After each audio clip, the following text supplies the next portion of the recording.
আমরা আজকে একটি গুরুত্বপূর্ণ বিষয় ইনশাআল্লাহ কথা শুনব। সোহবতে সালেহীন। একজন মানুষের জীবনে সোহবতের প্রভাব কতটুকু এবং সোহবতের মাধ্যমে মানুষ কীভাবে পরিবর্তিত হতে পারে। আসলে সোহবত কি জিনিস আর সলেহ কারা?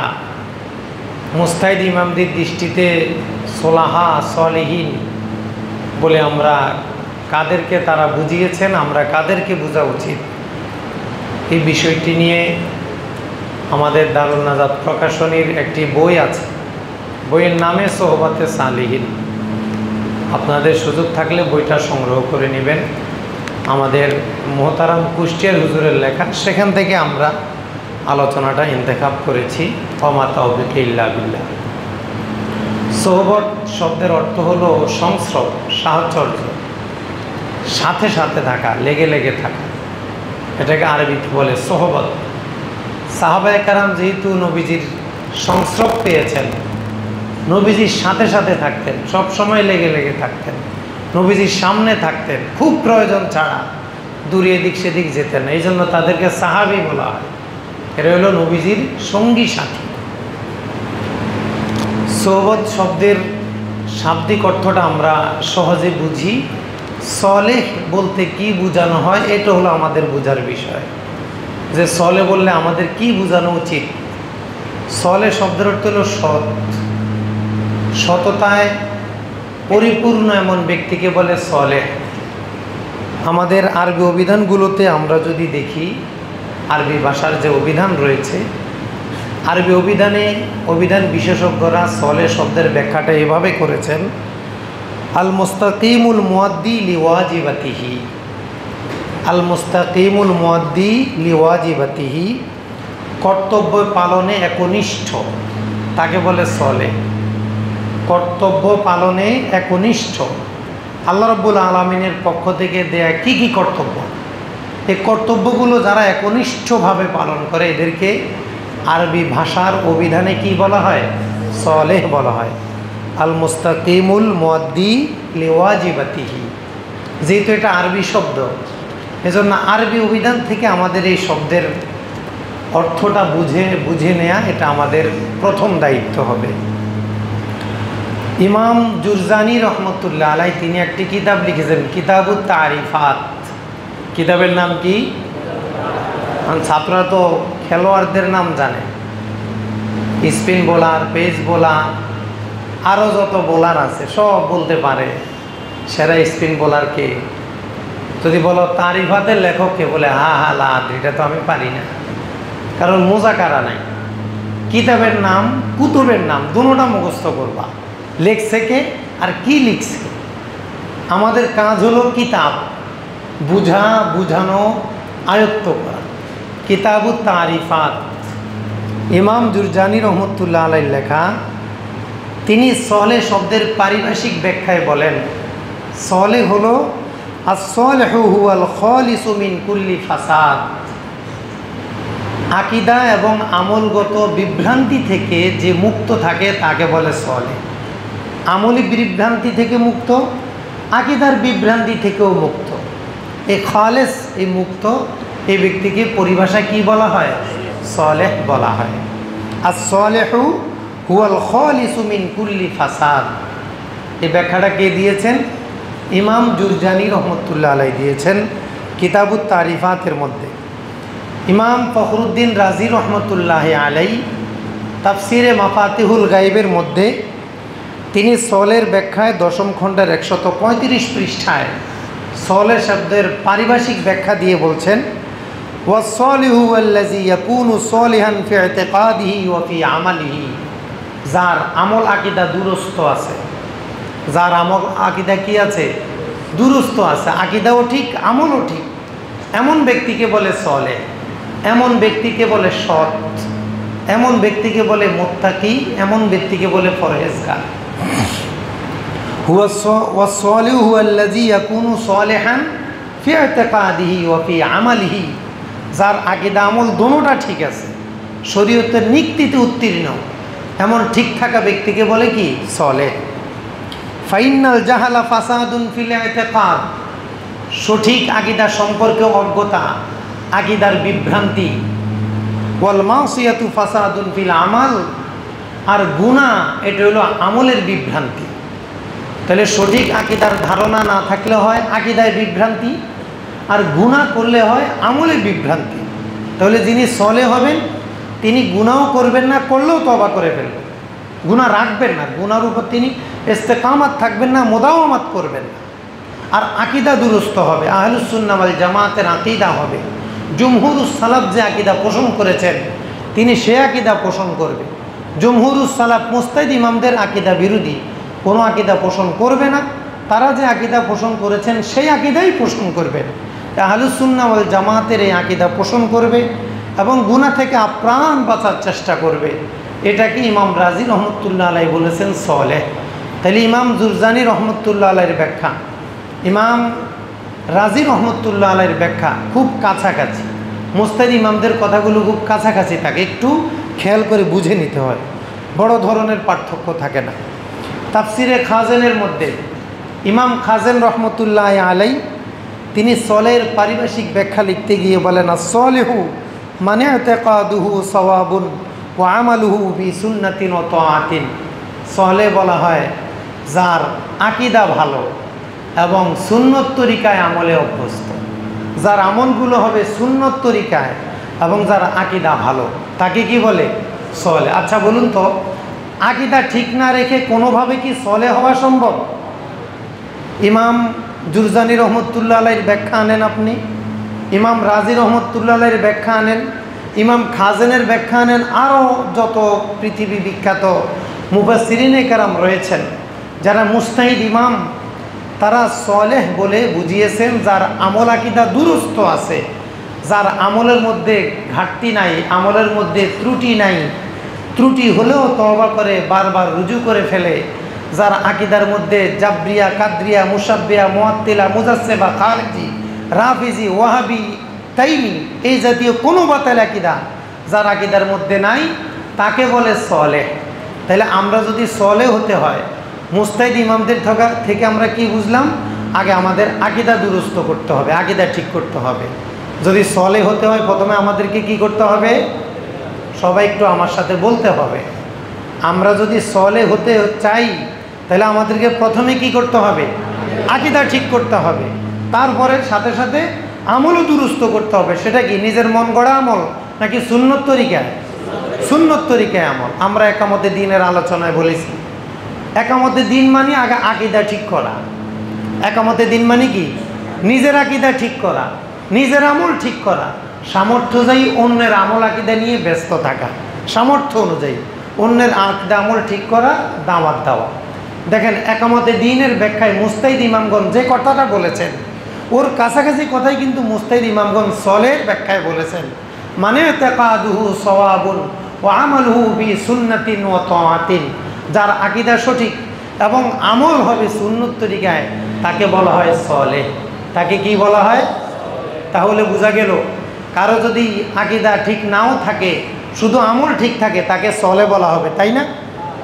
কি সলেহ হওয়ার জন্য কি শর্ত? দুইটা শর্ত, আকীদা ঠিক থাকতে হবে, আমল ঠিক থাক। কারণ সামনে সলেহীদের হাদিস আসবে, সামনে সলেহীদের ফাজাইল সম্পর্কে আয়াত আসবে, তখন আমরা এই ফজিলতগুলো কাকে পোস্ট করব, এই ফজিলতগুলো দিয়ে আমরা কাকে কল্পনা করব। এই জন্য মুস্তাহিদ ইমামগণ আগে সলেহ ঠিক করেছেন, এরপরে সলের সাথে সাথে এই আয়াতের ফজিলতগুলো, এই হাদিসের ফজিলতগুলো তাদের দিকে পোস্ট করেছেন। আমরা যদি প্রথমে ভুল বুঝি তাহলে কিন্তু আরেক জায়গায়, এক জায়গার আয়াতকে আরেক জায়গায় প্রয়োগ করে ফেলবো ভুলে, এক জায়গার হাদিসকে আরেক জায়গায় প্রয়োগ করে ফেলবো ভুলে। এটা যেন না হয়, এই জন্য আমরা প্রথমেই মুস্তাহিদ ইমামদের গবেষণার মাধ্যমে সলেহ কারা হতে পারে এই বিষয়ে আমরা কথা বলেছি। তাহলে ইমাম জুরজানি, ফখরুদ্দিন রাজি, ইমাম খাজেন সহ পৃথিবী বিখ্যাত মুস্তাহিদ ইমামগণ সলেহ বলতে বুঝিয়েছেন যার আকীদা ঠিক, আমল ঠিক। যার আকীদা ঠিক, আমল ঠিক, তাকে কি বলে? সলেহ। কোরআনে কারিমে সলেহীনদেরকে বোঝানোর জন্য, সলেহ বোঝানোর জন্য কি কি শব্দ আল্লাহ তাআলা ব্যবহার করেছেন?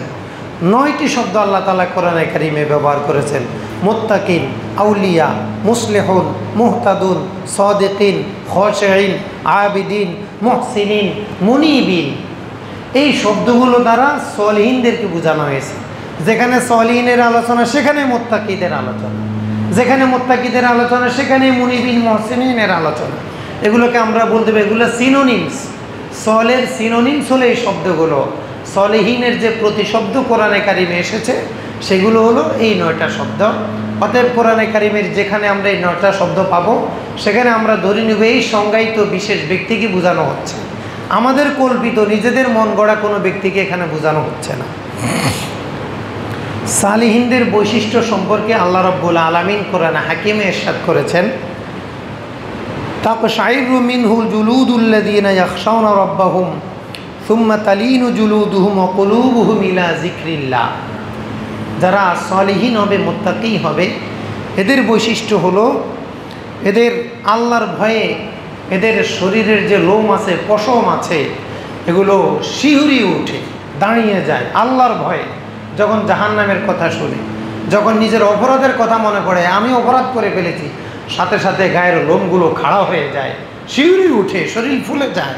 নিজের অপরাধ প্রবণতা থেকে নিজেকে সমালোচিত করতে গিয়ে, নিজের আত্মসমালোচনা করতে গিয়ে তাদের মধ্যে তাদের শরীর শিহরিয়ে উঠে। তাকশাইরু মিনহু জুলুদুল্লাযীনা ইয়াখশাউনা রাব্বাহুম সুম্মা তালিনু জুলুদুহুম ওয়া কুলুবুহুম ইলা যিকরিল্লাহ। এদের দেহমন আল্লাহর জিকিরের দিকে ধাবিত হয়, সবসময় আল্লাহর স্মরণে থাকে, দেহ স্মরণ থাকে, মনেও স্মরণ থাকে, সবসময় আল্লাহর স্মরণ, আল্লাহর জিকির, সকাল সন্ধ্যায় আল্লাহর জিকির। আল্লাহকে যেমন লফজিভাবে জিকির করে তেমনি কলবিভাবেও আল্লাহকে জিকির করে। প্রত্যেকটা কাজের সময় চিন্তা করে এটা আল্লাহর আদেশ কিনা, এটা আল্লাহর নিষেধ কিনা, এই চিন্তা করা, এটা হলো কলবি স্মরণ। আর আল্লাহ আল্লাহ, লা ইলাহা ইল্লাল্লাহ, বিভিন্ন দোয়া, ইস্তেগফার, এগুলো হলো মৌখিক স্মরণ। সে শারীরিক এবং মানসিক দোনোভাবে আল্লাহকে সে স্মরণ করে। এই আয়াতের ব্যাখ্যায় মুফাসসির ইমাম ইবনে কাসির রহমতুল্লাহ আলাই তাফসির ইবনে কাসিরের মধ্যে তিনি ব্যাখ্যা পেশ করেছেন, হাজানাতু আউলিয়াইল্লাহি তাআলা। এই আয়াতটা হলো আল্লাহর ওলিদের প্রশংসা। কে বলেছেন? ইমাম ইবনে কাসির রহমতুল্লাহ আলাই তাফসির ইবনে কাসিরের মধ্যে এটা হলো আল্লাহর ওলিদের প্রশংসা। এই আয়াতটা নাতাহুমুল্লাহু বিআনতাকশাইরা জুলুদুহুম ওয়া তাবকি আয়ুনুহুম ওয়া তাতমাইন্না কুলুবুহুম ইলা যিকরিল্লাহ। আল্লাহ তাআলা তাদের প্রশংসা করেছেন। কি প্রশংসা? তাদের শরীরের পশমগুলো শিহরিয়ে ওঠা। ওয়া তাবকি আয়ুনুহুম, আল্লাহর ভয়ে, নিজের গুনাহের ভয়ে, নিজের কবরের ভয়ে, পরকালের ভয়ে, আজরাইল আলাইহিস সালামের ভয়ে চোখ দিয়ে পানি বেয়ে পড়া। ওয়া তাতমাইন্না কুলুবুহুম ইলা যিকরিল্লাহ, আল্লাহর জিকিরে এদের মনে প্রশান্তি অনুভব করা, এরা মনে প্রশান্তি পায়। এই জন্য আমরা যখন জিকিরের মজলিসে বসি তখন আমার প্রশ্ন করার সময় হয়, আসলে আমি কি সলেদের অন্তর্ভুক্ত কিনা? জিকিরে যদি মনোযোগ আসে, মনোযোগ আনার জন্য যদি বারবার চেষ্টা করা হয়, মনোযোগ ছুটে যায়, আবার চেষ্টা করা হয়, আবার ছুটে যায়, আবার চেষ্টা, এই যে বারবার শয়তানের সাথে ধাওয়া পাল্টা ধাওয়া, এই চেষ্টা প্রচেষ্টা, এটা হলো সলিহিদের বৈশিষ্ট্য। যারা সলিহীন তাদের বৈশিষ্ট্য। এই জন্য আমরা সকাল সন্ধ্যায় যখন জিকির আজকারে বসবো, মোরাকাবায়, মুশাহাদা বসবো, আমাদেরকে বারবার তালিনু ইলা যিকরিল্লাহ, তাতমাইন্না ইলা যিকরিল্লাহ, আল্লাহর জিকিরে আমাদের মনটা যেন প্রশান্ত হয়ে যায়, এতটুকু আগ্রহ উদ্দীপনা আমাদের সকলের কাছে থাকতে হবে, সকলের অন্তরে থাকতে হবে। ইমাম কুশাইরি রহমতুল্লাহ আলাই তার তাফসিরে কুশাইরির মধ্যে তিনি আল্লাহর ওলিদের বেশ কিছু বৈশিষ্ট্য বর্ণনা করেছেন। আল্লাহর ওলিদের বেশ কিছু বৈশিষ্ট্য। প্রথমে তিনি বলেছেন, যিনি আল্লাহর হকের ব্যাপারে ত্রুটি করবেন না। আল্লাহর ওলিদের, সলিহিদের প্রথম বৈশিষ্ট্য কি? আল্লাহর হকে কখনো কি করবেন না? ত্রুটি করবেন না। নামাজ, রোজা, হজ, যাকাত, সত্য, মিথ্যা, আদেশ, নিষেধ, শরীয়তের সবগুলো বিষয় তিনি তার সামর্থ্য অনুযায়ী পালন করবেন। ছেলেটা কি পড়ে? রে কি পড়ো তুমি? হ্যাঁ, তা বেয়াদবি কখনো করবা না। এগুলো মসজিদে যখন আলোচনা হয় কোনো বই পড়া বেয়াদবি, সাবধান। তুমি রুমে গিয়ে পড়ো, মসজিদে বই আনো কেন? যে আলোচনা করো তুমি কি তার চেয়ে ভালো পারো? ভালো পারলেও তো আদাবান শোনা উচিত। কখন অনেক ছাত্রকে মাঝে মধ্যে দেখি বগলের নিচে একটা বই নিয়ে মসজিদে আসো, মনে করতে হবে শয়তান তোমাকে দখলে নিয়ে গেছে। তুমি কেন মসজিদে পড়তে আসছো? মসজিদে কি পড়তে আসার জায়গা না শেখার জায়গা? সে কি তুমি আমল করবে, এখানে কেন পড়তে আসছো? কারো পাশে যদি এমন কেউ থাকে তাকে তাহজির করে দাও। আল্লাহর ওলিদের প্রথম বৈশিষ্ট্য, তারা আল্লাহর হক আদায়ে কখনো ত্রুটি করে না, বান্দার হক আদায়ে কখনো গড়িমসি করে না। এখানে একটু বুজুর্গিটা বেশি সেন্সিটিভ কায়দায় থেমে যায়। আল্লাহর হক জিকির আজকার নামাজ বন্দিগি যদিও কখনো কখনো সহজ হয়, কিন্তু বান্দার হক আদায় করাটা কিন্তু আরও কঠিন। আমি আপনার কাছ থেকে 10 টাকা ঋণ নিয়েছি। ঋণ নেওয়ার সময় আপনাকে যে পরিমাণ সম্মান করেছিলাম, ঋণটা পরিশোধের সময় অথবা পরিশোধের কালে ওই সম্মান বোধটা আমার অন্তরে নেই। বোধ হয় যে আপনি ঠেকা আমার কাছে, বোধ হয় যে আপনি মোহতাজ, আপনি সায়েল। এখন পাওনাদার ঋণ গ্রহীতার পিছনে পিছনে ঘুরে, এটাকে নবীজি অন্য শব্দ বলেছেন হাদিস শরীফে, আন তালিদাল আমাতু রব্বা তাহা, দাসী তার মুনিবকে প্রসব করবে। মানে কি? এটার হাকিকি অর্থ আছে, কিন্তু এটার মাজাজি অর্থ আছে। মুহাদ্দিসিনে কেরাম এই হাদিসের ব্যাখ্যায় বিস্তারিত আলোচনা করেছেন। অধীনস্থরা বড়দেরকে পরিচালনা করার চেষ্টা করবে, পিয়ন দপ্তরি সে প্রিন্সিপালের উপরে খবরদারি করার চেষ্টা করবে, ছাত্ররা শিক্ষকদেরকে নোটিশ দিবে। আন তালিদাল আমাতু রব্বা তাহা, যখন তুমি নোটিশ লিখেছ, যখন তুমি দফা লিখেছ, মনে করবা তুমি কিয়ামতের আলামতে পরিণত হয়ে গেছো। ছাত্ররা কখনো শিক্ষকদেরকে দফা দিতে পারে না, ছাত্ররা কখনো শিক্ষকদেরকে পদস্খলন পথ থেকে সরাতে পারে না। এটা কখনো ভালো কাজ নয়। রাসূলুল্লাহ সাল্লাল্লাহু আলাইহি ওয়াসাল্লাম হাদিস শরীফে এটাকে বলেছেন, আন তালিদাল আমাতু রব্বা তাহা, দাসী তার মুনিবকে প্রসব করবে। অর্থাৎ কর্মচারীরা তাদের বসদের উপর খবরদারি চালাবে, ছাত্ররা বন্ধ ঘোষণা করবে, ছাত্ররা দাবি পেশ করবে আমাদেরকে এটা দিতে হবে। এগুলোই কিয়ামতের আলামত, এগুলোই কিয়ামতের আলামত। তুমি বাবা কিয়ামতের আলামতে পরিণত হয়ে গেছো, এটা করা যাবে না। আন তালিদাল আমাতু রব্বা তাহা, পাওনাদার ঋণ গ্রহীতার পিছনে পিছনে ঘুরবে, বোধে যে উনি ঠেকে গেছে। অলি হওয়ায় তো সোজা না। এখন পাগড়ি বেঁধে ফেললেন, আর 6 গিরাজ জামা পরে ফেললেন, আর বিশাল দাড়ি রেখে দিলেন, আল খেল্লা করলেন, এটা আপনি অলি হয়ে যাবেন না। ইমাম কোশাইরি রহমতুল্লাহ আলাই তিনি 9টি বৈশিষ্ট্য বলেছেন। একটা হলো আল্লাহর হক আদায় করবে, আরেকটা হলো বান্দার হক আদায় কখনো বিলম্ব করা তো দূরের কথা, গড়িমসি করবে না, টাল বাহানা করবে না। এই জন্য আমাদেরকে এগুলা খেয়াল রাখতে হবে। যারা অলি হয় এমনিতে হয় না, কিছু কাজ করতে হয় আলাদা। এক্সট্রা কিছু না করলে এক্সট্রা কিছু পাওয়া যায় না। এটা দুনিয়ারও নিয়ম, আল্লাহরও নিয়ম। তুমি জান্নাতুল ফেরদাউস চাইবা আর কাজ করবা জাহান্নামে, তোমার দোয়াই তো তোমাকে দেখলে লজ্জায় দৌড় দিবে। হ্যাঁ, দোয়া করো জান্নাতুল ফেরদাউসের, কাজ করো সব হাবিয়া জাহান্নামের, এটা করা যাবে না। এক্সট্রা কিছু পাওয়ার জন্য এক্সট্রা কিছু আমাদেরকে করতে হবে। এই জন্য ছাত্ররা সাবধান, এই হাদিসটা মনে রাখবা আজীবন। আন তালিদাল আমাতু রব্বা তাহা, সোহবত, যার সোহবতে থাকো সে তোমাকে দিয়ে নোটিশ লেখাবে, সে তোমাকে দিয়ে দফা লেখাবে, সাথে সাথে ধরে নিবা উনার সম্পর্কে কোরআনের বিভিন্ন আয়াত আল্লাহ তাআলা নাজিল করছেন।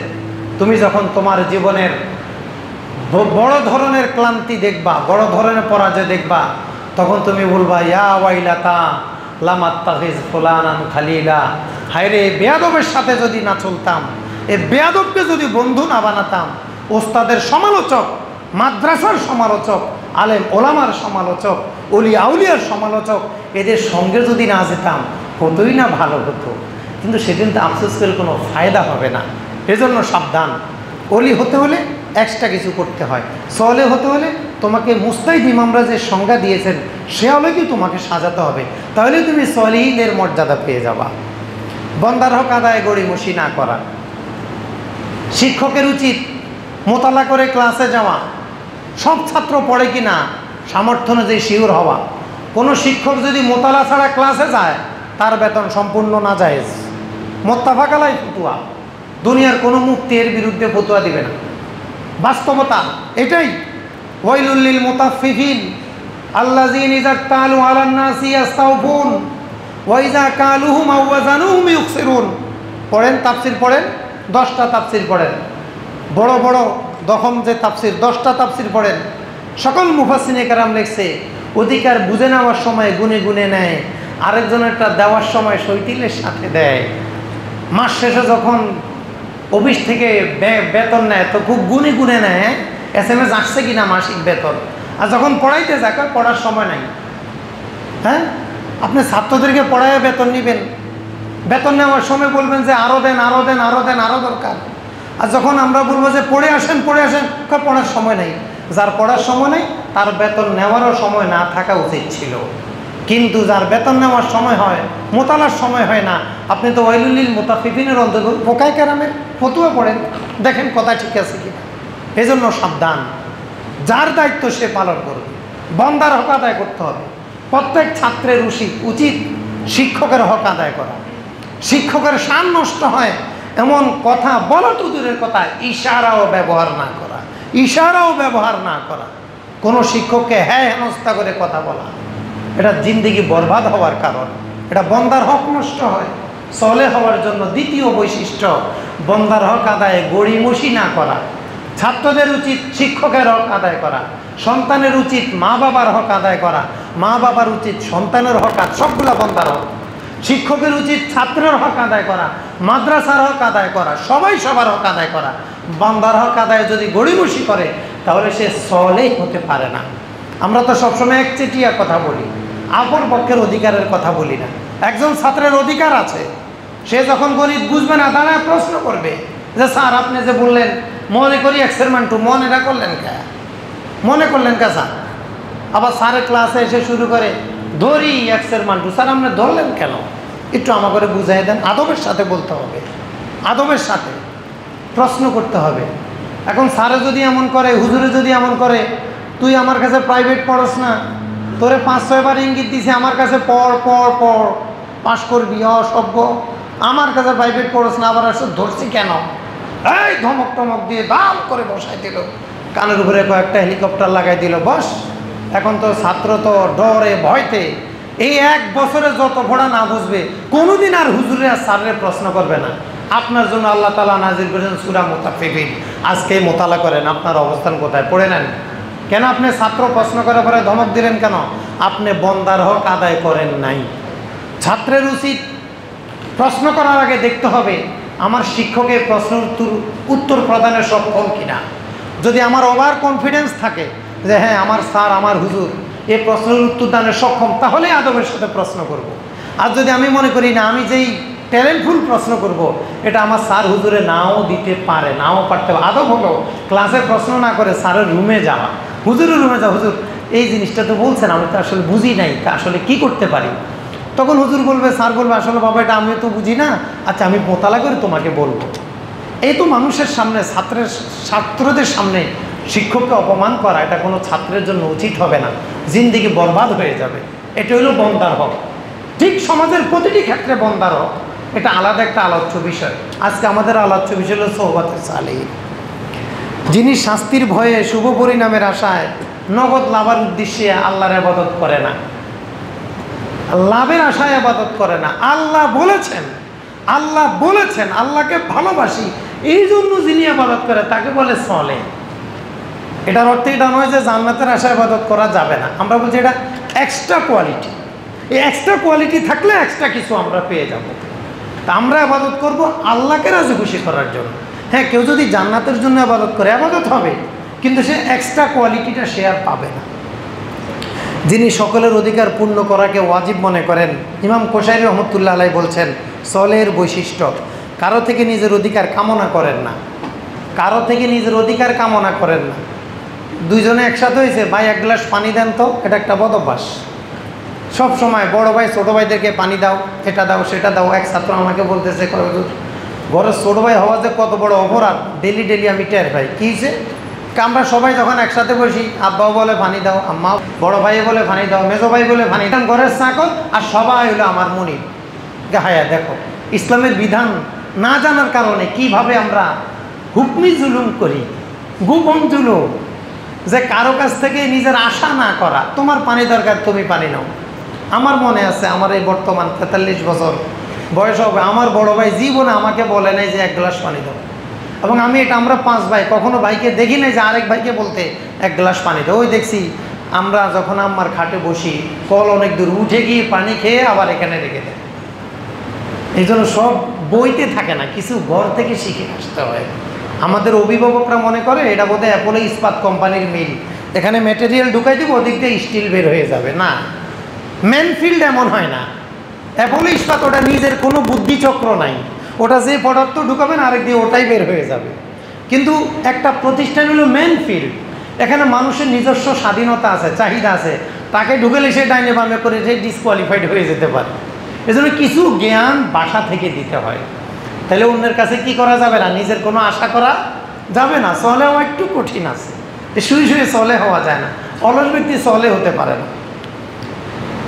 কাউকে গালি দেন না, যারা চলে হন তারা কাউকে গালি দেন। এখন তো আমাদের সমাজের কিছু মানুষ আছে, গালি হলো আমাদের একমাত্র অস্ত্র। ইন্নামা সেলাহুম আস-সাব্বু, গালিগালাজি তাদের অস্ত্র। মানুষ ভয় করে, এই তারে খেপাইস না, খেপাইলে মা বাপ সব একসাথ করে ফেলবে, খেপাইস না, থাম। উনি যখন শুনে আমাকে ক্ষিপ্ত করতে নিষেধ করছে, এবারে উনি একটা ক্রেডিট ভাব মনে করে। তো ওনার তো দেখা উচিত ছিল এই সমাজের কুকুরগুলো যখন রাস্তা দিয়ে যায় তখনও তো মানুষ কুকুর দেখে সাইড দেয় না, এই কুকুর আসে শহরে। আবার কিছু ভালো মানুষ গেলেও সাইড দেয়। তাহলে মানুষ দুই কারণে সাইড দেয়, ভালো মানুষকে মর্যাদা দেওয়ার কারণে সাইড দেয়, আর গরু ছাগল কুকুর এরা আঘাত করতে পারে, এদের গায়ে ময়লা থাকে, এটা থেকে বাঁচার জন্য সাইড দেয়। তোমাকে যে ভয় পায়, ভয়টা আসলে কী জন্য পায়?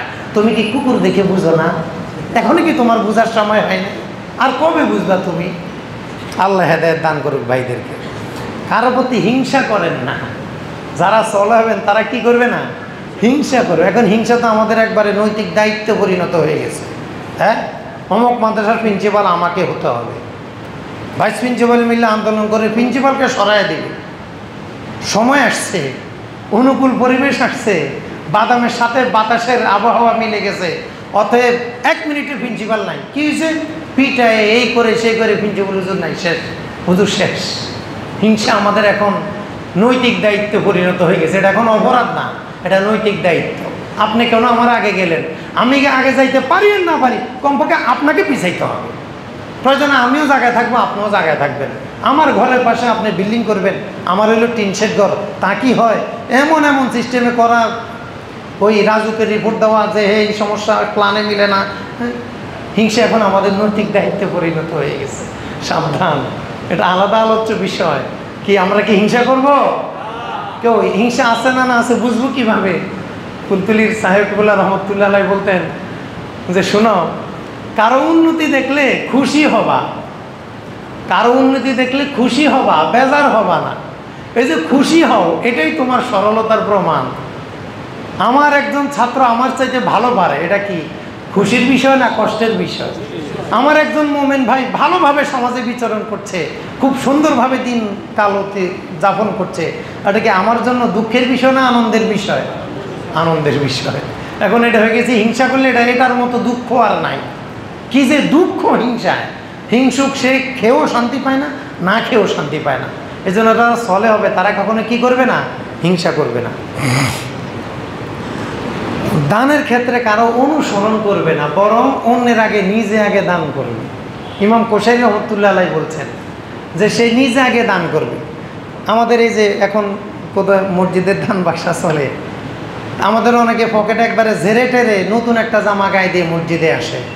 মানে পকেটে টাকাওয়ালা, যেই পকেটে টাকা ছিল ওই জামাটা খুলে, ওই শার্ট আর পাঞ্জাবিটা খুলে, যেই জামার মধ্যে কোনো টাকা নাই সেটা পরে আমরা মসজিদে আসি। বাস, পকেটেও টাকা নাই, দান বাক্সা আসলেও কোনো চিন্তা নাই। পকেটে থাকলেও তো একটা দুশ্চিন্তা কাজ করতে পারে, বাক্সাটা গেল আমি দিব কি না। দান বাক্সা সামনে যাওয়ার অর্থ কি জানেন? দান বাক্সা সামনে যাওয়ার অর্থ হলো আল্লাহ তাআলা আপনাকে ডেকে বলছেন, আমাইয়া ফরিদুল্লাহ ফারদান হাসানা, কে আছো আমার ঘরের দান বাক্সা টাকা দিবা, তাড়াতাড়ি দাও। এখন আমরা তো পকেট ঝেড়ে আসছেন। এখন আল্লাহর আয়াত যতই আজান দেয় আপনি তো শুনেন না, এটা ঠিক না। তারপর আমরা আগেও বলেছি দান বাক্সা দিতে হবে টাটকা নোট, তুলনামূলক ভালো নোট। কেউ যদি বেছে বেছে ইচ্ছা করে লাইটটা নোট দেয়, ওনার সওয়াবটা কম ওজনের হবে। মাসালা জানেন, লান তানালুল বিররা হাত্তা তুনফিকু মিম্মা তুহিব্বুন। টাটকা নোট না দেওয়া পর্যন্ত, টাটকা নোটের কথা বলা হয়েছে এখানে।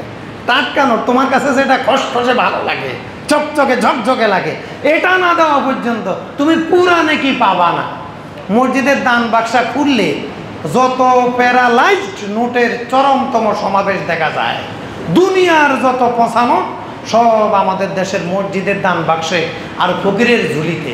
সাবধান, ইচ্ছা করে এটা করা ঠিক না। হ্যাঁ, আমার মধ্যে যেটা পকেটে যে টাকা আছে এর সাথে ভালো নোট নাই, এটা সমস্যা নাই, কিন্তু বেছে বেছে লাট নোট কোনটা সেটা দিবে মসজিদে, এটা কিন্তু অনুচিত, কমপক্ষে মাকরু, ইমানি গায়রাতের খেলাফ, এটা করা যাবে না। কি মসজিদের দান বক্সে আমরা প্রতি জুমায় কিছু দেবো তো ইনশাআল্লাহ? কি নিয়ত করা যায় না ইনশাআল্লাহ যে জুমার দিন আসার সময় কমপক্ষে 10 টাকার একটা নোট নিয়ে আসবো, তুলনামূলক যেটা আছে এটা নিয়ে আসবো। সবাই যদি 10 টাকা করে দেয় কতগুলো টাকা হয়, মসজিদের কাজ কত সহজ হয়। এজন্য আমরা যেখানেই পড়ি আমরা জুমার দিন বিভিন্ন সময় মাগরিবের সময় কালেকশন হয়, আমরা সেখানে দান করব, আগে দান করব। যিনি নিজের জন্য এবং নিজের আমলের জন্য মূল্যায়ন চান না, ভালো একটা কাজ করে থ্যাঙ্কস পাওয়ার আগ্রহ থাকে না। হ্যাঁ, তোর জন্য এত কিছু করলাম, তুই আমার একটা থ্যাংক ইউ দিলি না, দোস্ত কি করলি তুই, এই থ্যাংক ইউর আশায় যারা কাজ করে না এর হইল চলে। এটা ইমাম কোশাইর রহমতুল্লাহ আলাইহি বলছেন, এজন্য অলিয়া উলিয়ারে ব্যঙ্গ করা সহজ, কিন্তু অলিয়া উলিয়া হওয়া কিন্তু সহজ না।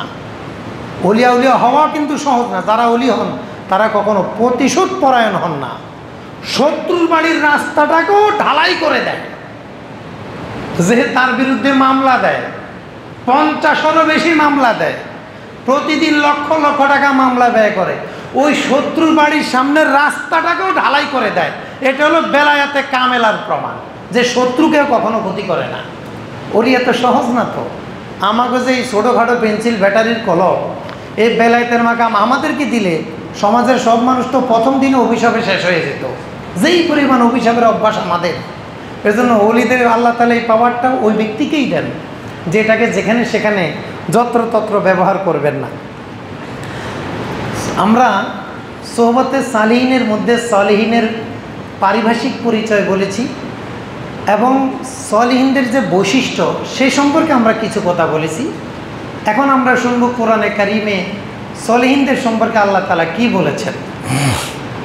আল্লাহ রাব্বুল আলামিন কোরআনে কারিমে ইরশাদ করছেন, সূরা তাওবার 119 নং আয়াত, ইয়া আইয়ুহাল্লাযীনা আমানুত্তাকুল্লাহ, তোমরা যারা ঈমান এনেছো তোমরা তাকওয়া অবলম্বন করো, প্রত্যেকটা কাজে তাকওয়া পরহেজগারি অবলম্বন করো। ওয়া কুনু মা'আস সাদিকিন, তোমরা সাদেক সালেহদের সাথে থাকো। কুনু, তোমরা থাকো, এই সংস্রব গ্রহণ করা এটা কোরআনের আদেশ। তুমি তাকওয়া অবলম্বন করো, আর তাকওয়াকে যদি ধরে রাখতে চাও তাহলে ভালো মানুষের সাথে থাকো। ভালো মানুষের সাথে না থাকলে তাকওয়া পরহেজগারি কখনো টেকানো যায় না, ধরে রাখা যায় না। এজন্য আমরা বলি না, সৎসঙ্গে স্বর্গবাস, অসৎসঙ্গে সর্বনাশ, সব শেষ হয়ে যায়, সব শেষ হয়ে যায়। এজন্য আল্লাহ তাআলা বললেন, আগে তাকওয়ার আদেশ করেছেন, এরপরে সোহবতের আদেশ করেছেন। তুমি তোমার তাকওয়াকে যদি ঠিকভাবে পুরোপুরি হেফাজত করতে চাও, কুনু মা'আস সাদিকিন, তুমি যারা সাদেক সলে, যাদের বৈশিষ্ট্য বলা হলো, তোমরা তাদের সাথে থাকো। আল্লাহ তাআলা অন্য আয়াতে বললেন, লাইসাল বিররু আন তুওয়াল্লু উজুহাকুম কিবালাল মাশরিকি ওয়াল মাগরিব, তোমাদের চেহারাকে পূর্ব পশ্চিমের দিকে ফেরানোই কল্যাণ নিহিত নয়। শুধু ফেরানোর মধ্যে কল্যাণ নিহিত কথা এমন নয়, আরও কাজ আছে। কল্যাণ মূলত আরেক জায়গায়, শুধু পশ্চিম দিকে ফিরবা আর পূর্ব দিকে ফিরবা, এই ফেরানোর মধ্যে কল্যাণ সীমাবদ্ধ নয়। শুধু ফেরানোর মধ্যে কল্যাণ নেই, সাথে আরও কিছু থাকতে হবে। মূল কল্যাণ হলো ওয়ালাকিন্নাল বিররা মান আমানা বিল্লাহি ওয়াল ইয়াউমিল আখির ওয়াল মালাইকাতি ওয়াল কিতাবি ওয়ান নাবিয়্যিন, নবী, আসমানি কিতাব, ফেরেশতা, পরকাল, আল্লাহর প্রতি বিশ্বাস রাখে। তাহলে মূলত কল্যাণটা কোথায়? মূল কল্যাণ হলো যারা আল্লাহর প্রতি, পরকালের প্রতি, কিতাবের প্রতি, নবীদের প্রতি বিশ্বাস রাখবে।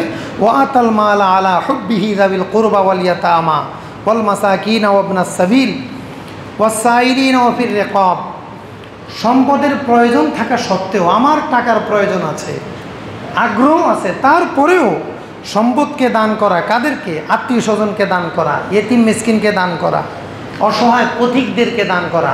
অনেক টাকা পয়সা বাড়িতে আছে, কিন্তু চোরে মানিব্যাগ নিয়ে গেছে, এখন যাওয়ার ভাড়া নাই, এই হলো অসহায় পথিক। সে ধনী হলো, তাকে দান করা। ওয়াসাইলিন, এই যে নামাজের পরে ভিক্ষুকরা রাস্তার পাশে দাঁড়ায় থাকে, ভাই আল্লাহর রাস্তায় দেন। অথবা তুমি যেখানে থাকো, তুমি যেই রুমে থাকো, তুমি 3 বেলা নাস্তা করো, কিন্তু তোমার রুমে 2 জন ছাত্র আছে, 1 বেলা নাস্তাও করে না। ওয়ালা ইয়াসআলুনান নাসা ইলহাফা, এই ছাত্র তার ব্যক্তিত্ব, পারিবারিক সম্ভ্রান্তবোধের কারণে, ক্ষুধার কারণে বারবার পানি খায়, তোমার কাছে চাইতে পারে না। উচিত হলো তোমার মাদ্রাসার নিজামের খেলাফ যদি না হয়, তাহলে তাকে তুমি যখন নাস্তা করবা, দোস্ত আসো আমরা একসাথে খাই, যদি তোমার বাবার অনুমতি থাকে। মাসালা মনে রাখবা, কোনো ছাত্রকে খাওয়ানোর জন্য শর্ত হইল, এই খাওয়ানোর জন্য কার অনুমতি থাকতে হবে? কথা বুঝো নাই তোমরা? কার অনুমতি থাকতে হবে? বাবার অনুমতি থাকতে হবে। মাসালা অর্ধেক শুনে আবার চলে যাবো না কিন্তু। ওয়াকামাস সালাহ, তারা নামাজ আদায় করে, যথাযথভাবে আদায় করে। ওয়াতা জাকাত আদায় করে। ওয়াল মুফুনা বিআহদিহিম ইযা আহাদু, এরা যখন ওয়াদা করে, ওয়াদা পূর্ণ করে।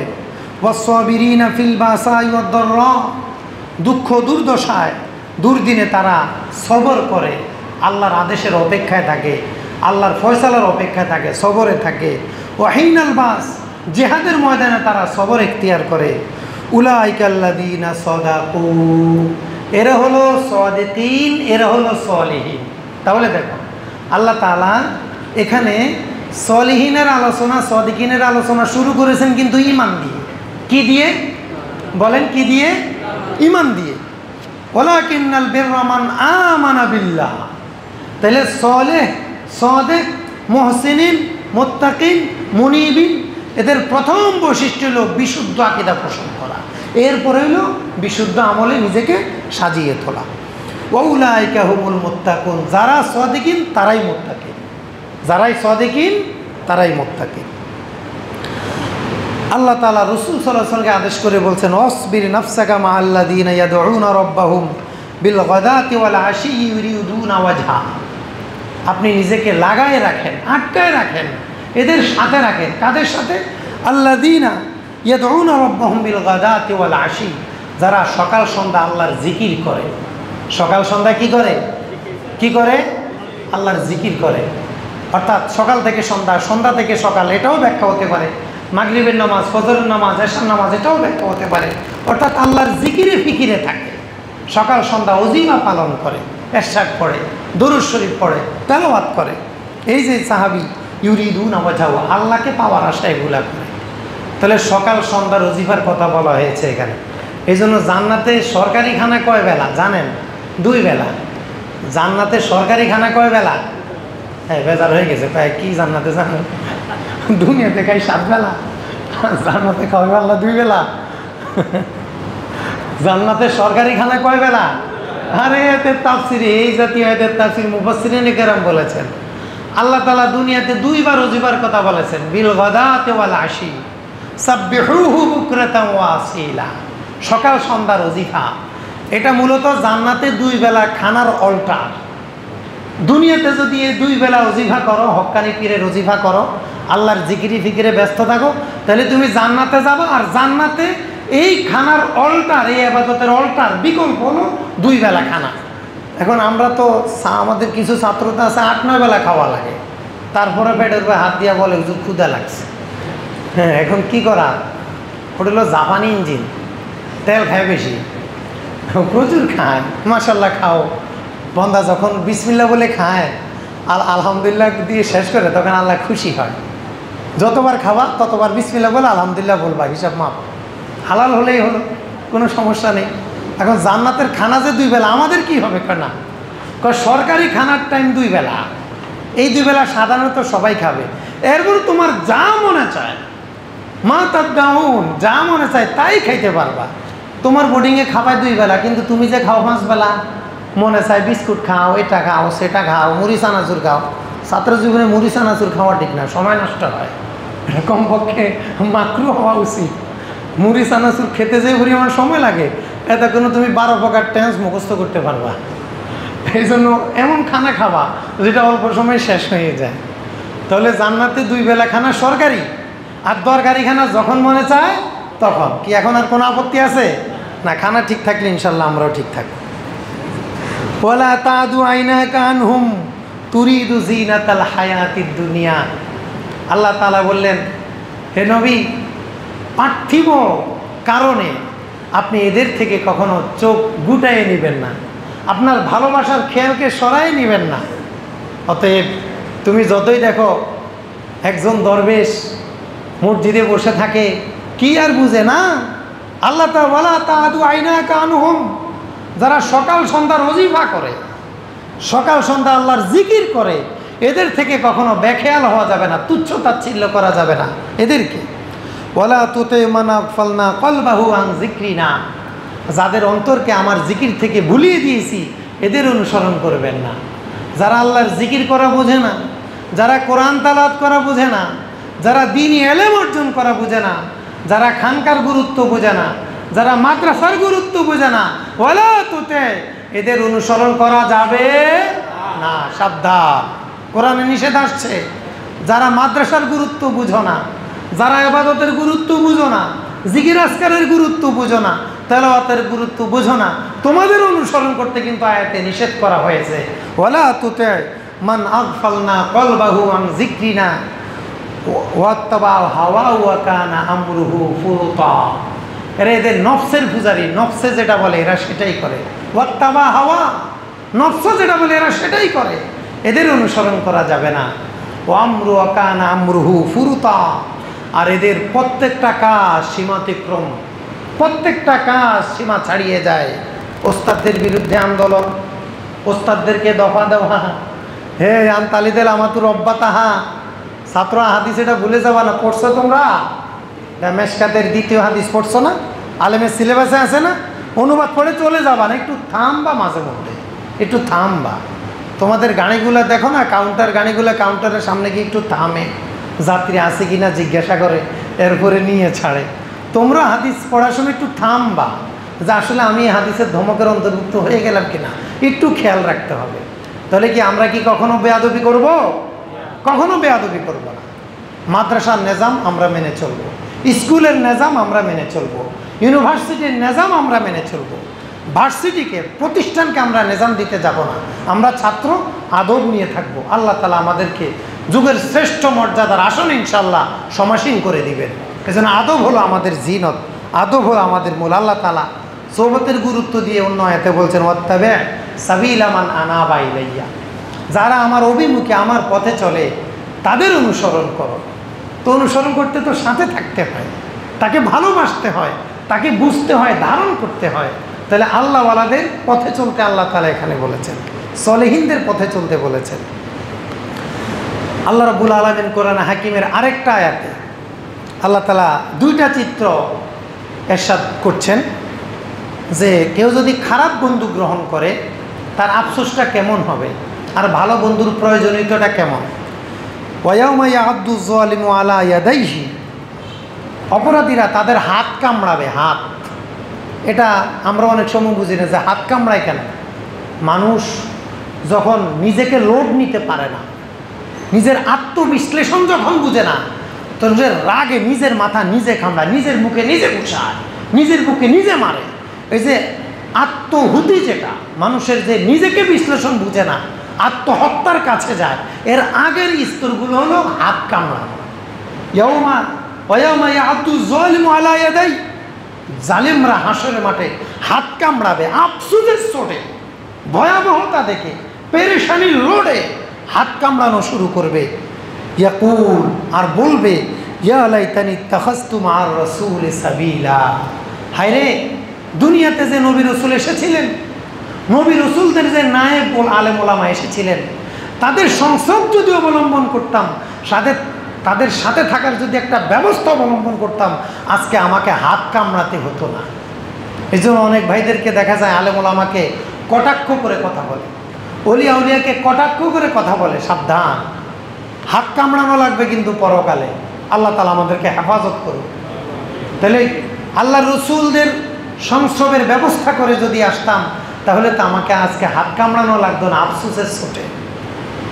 এরপরে সে কি বলবে, ইয়া ওয়াইলাতা লাইতানি লাম আত্তাখিজ ফুলানান খলিলা। হায় আফসোস, হায় আফসোস, কেন মুখকে বন্ধু হিসাবে গ্রহণ করলাম, কেন মুখকে বন্ধু বানালাম?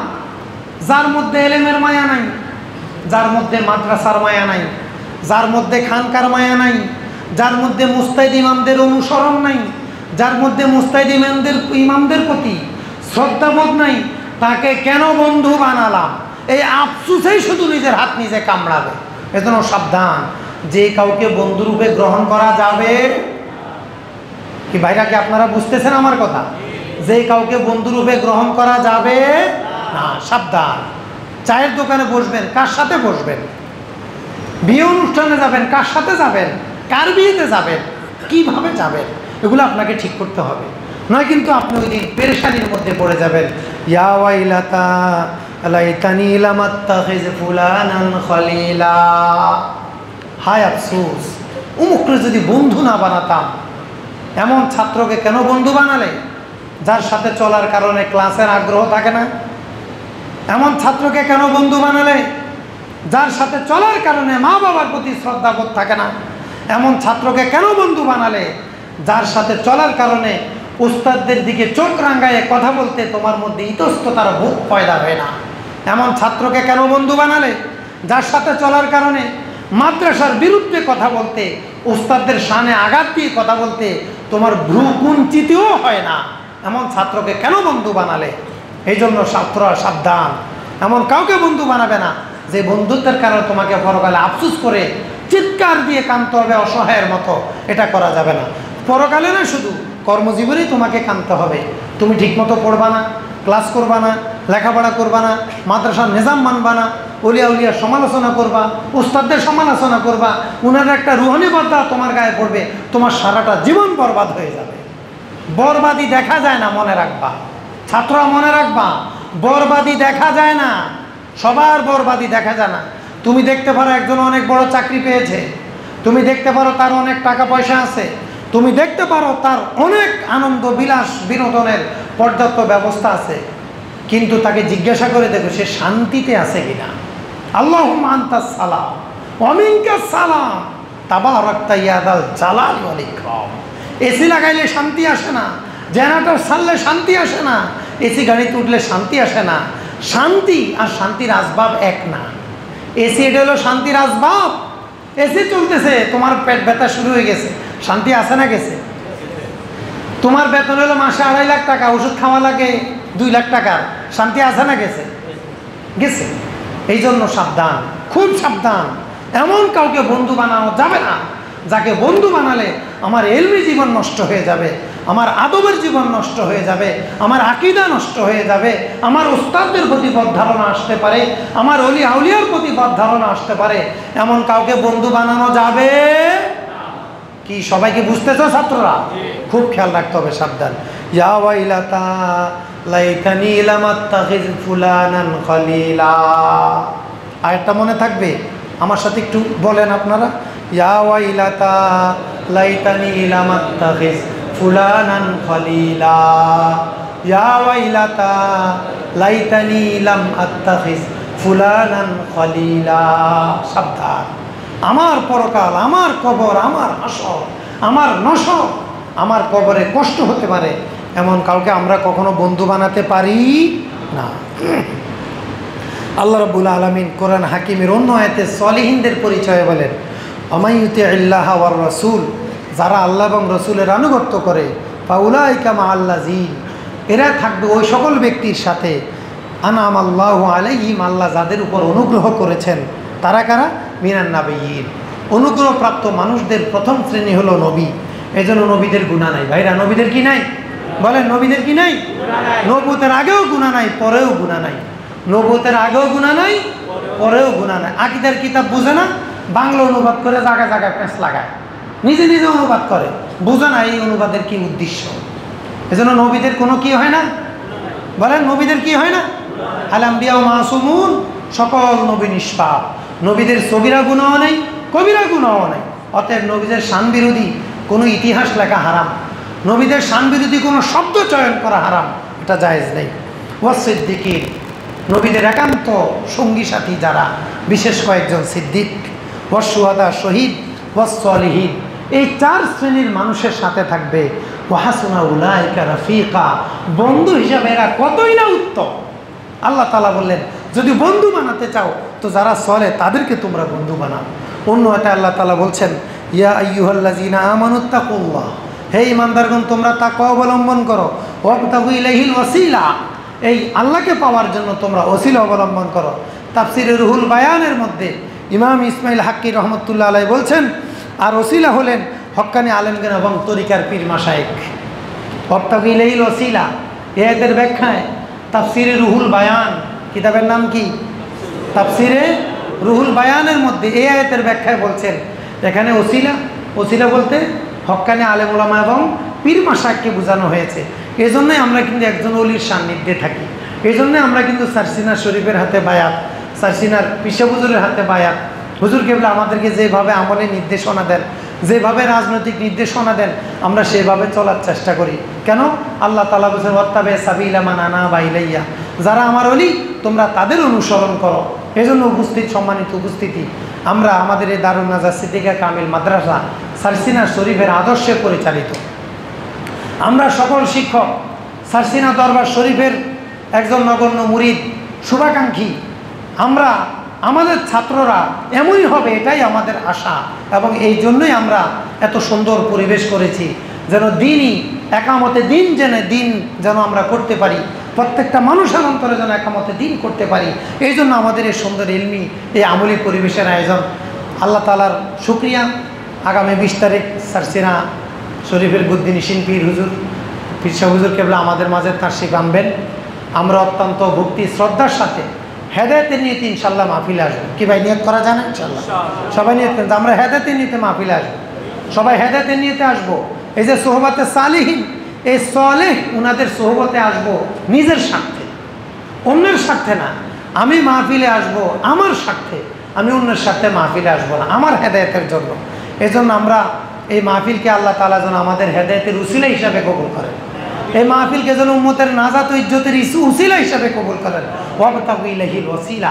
ইসমাইল হাক্কি রহমতুল্লাহ আলাইহি তাফসীর রুহুল বায়ানের মধ্যে বলেছেন, আল্লাহ পাওয়ার উসিলা হলো হক্কানি পীর মাশায়েখ আলেম ওলামা। এখন কেউ প্রশ্ন করতে পারে, অশুভ প্রশ্ন, যে জাহেলি যুগের লোকেরা আল্লাহ পাওয়ার জন্য মূর্তির কাছে যাইতো, তোমরা শর্ষিনার মুরিদেরা আল্লাহ পাওয়ার জন্য শর্ষিনা যাও, তো জাহেলি যুগের মূর্তির কাছে যাওয়া যদি শিরক কুফর হয়, তো পীরের কাছে যাওয়া শিরক কুফর হবে না কেন? কারণ তোমাদের কথাই কাফেররা বলেছিল, যখন তাদেরকে বলা হলো, এই তোমাদেরকে যদি প্রশ্ন করি, মান খালাকাস সামাওয়াতি ওয়াল আরদ লা ইয়াকুলুন্না আল্লাহ, এরা বলে আল্লাহই সব করে, তাহলে মূর্তি পূজা কেন করো? তখন কাফেররা বলেছিল, মা নাবুদুহুম ইল্লা লিয়ুকাররিবুনা ইলাল্লাহি যুলফা, আসলে আমরা এইসব দেবদেবী লাত ওজ্জার পূজা করি না, এগুলোর মূলত আমরা খোদা মনে করি না, এগুলো আমাদেরকে আল্লাহর কাছাকাছি নিয়ে যাবে, মূলত আমরা আল্লাহর পূজা করি, এগুলো একটা উসিলা। তাহলে খুব চমৎকার মিলে গেল, আল্লাহ পাওয়ার জন্য শর্ষিনা মুরিদেরা শর্ষিনা যায়, ঠিক জাহেলি যুগের কাফেরেরা আল্লাহ পাওয়ার জন্য লাত ওজ্জার মূর্তির কাছে যাইতো। বলেন নাউজুবিল্লাহ। এখন আমাদের তো পড়াশোনা নেই, আমরা দিলাম অজ্ঞ বাঙালি, সভ্যতায় সভ্য, আমাদের দেশে পড়াশোনার ভ্যালু কম। পড়তেও যারা ছাত্রদেরকে যত বলি পড়ো, আরে বেটা একরা দিয়ে কোরআন নাজিল হয়েছে, পড়ো, আগে পড়ো, কথা কম বলো, আগে পড়ো, কথা কম শুনো, আগে পড়ো।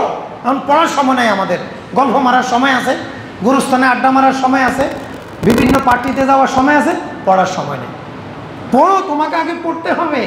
এই দুনিয়াদের তাফসির খোলো, তাফসির কুরতুবী পড়ো, রুহুল মাআনি পড়ো, তাফসিরে কাবির পড়ো, আরে 8-10টা তাফসির পড়ো। সেখানে তো ওলামায়ে কেরাম কি বলেছেন? কাফেররা বললো আল্লাহ পাওয়ার জন্য মূর্তির কাছে যাই, আর আমি ওয়াজ করে দিলাম আল্লাহ পাওয়ার জন্য শর্ষিনার পীরের কাছে যাই। মাল ফারকু বাইনাহুমা, প্রথম পার্থক্য, মূর্তি পূজা এটা কি আদিষ্ট বিষয় না নিষিদ্ধ বিষয়?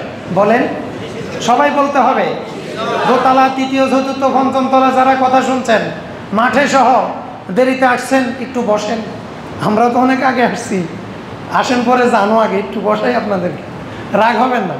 মাসালাটা না বুঝলে আপনি তো মুশরিক হয়ে যাবেন একটু পরে, আরেকজনকে মুশরিক মনে করেন। হ্যাঁ ঠিকই তো আছে, পীর মুরিদি শিরক কোরআনে আছে, আল্লাহ পাওয়ার জন্য মূর্তির কাছে যাইয়া মুশরিক হইছে মক্কার কাফেরেরা, আর এই যুগের মুরিদেরা মুশরিক হইতেছে পীরের কাছে যাইয়া। সাবধান, এগুলো হলো পড়াশোনা না করার কারণ। প্রথম প্রশ্ন করি আপনাদেরকে, মূর্তি পূজা এটা কি আদিষ্ট বিষয় না নিষিদ্ধ বিষয়? আল্লাহ তাআলা কোরআনে বললেন ওয়ার রুজা ফাহাজুর, এই মূর্তি পূজা ছেড়ে দাও, মূর্তি পূজা করা যাবে না। মূর্তি ভাঙার জন্য নবীর আদিষ্ট, মূর্তি রাখার জন্য আদিষ্ট নাই। এজন্য ভাস্কর্য না জায়েজ। ভাস্কর্য কি বলেন? ভাস্কর্যের হুকুম কি? না জায়েজ, এটা হারাম, মুত্তাফাকালাই হারাম।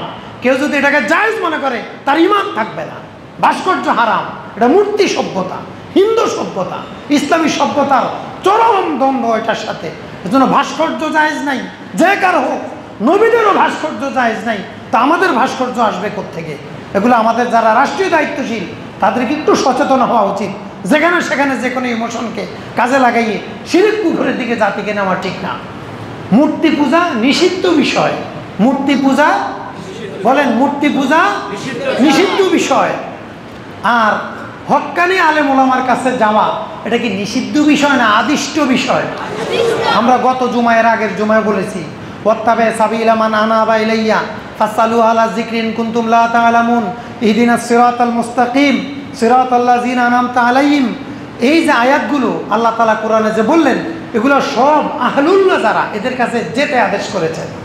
আহলুল্লাহ, আহলে ইলম, হক্কানি পীর মাশায়েখ, ওনাদের কাছে যেতে আমরা আদিষ্ট।